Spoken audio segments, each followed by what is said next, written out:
But behind the master showman was an incredibly savvy businessman, and his advice on building wealth from way back in the 19th century is, and I'm not kidding, shockingly relevant today.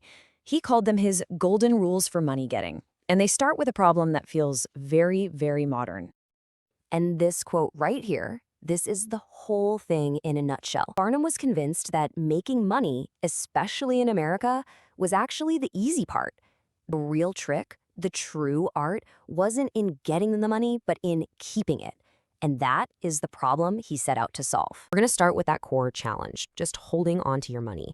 Then we'll get into building the right personal and financial foundations, sharpening your business skills, and then wrap it all up with the one principle he believed was the most important of all. And there it is. For Barnum, this simple, brutal bit of math is the entire game.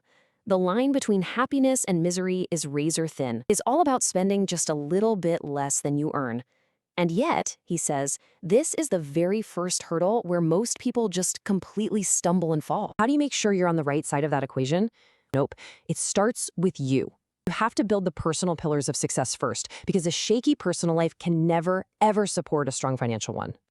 And he boils this down to three absolutely crucial pillars: picking the right job or vocation, being in the right location, and, of course, taking care of your health. He says if you can get these three things right, you've basically built a solid launch pad for everything that comes next. Barnum was absolutely convinced that you cannot fight your own nature and expect to win. Trying to force a boy who has zero mechanical aptitude to become a watchmaker is just a recipe for failure.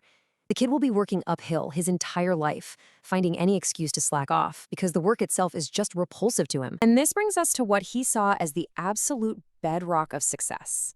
You can have the perfect job in the perfect city, but if your health is shot, you've got no ambition, no drive, no force.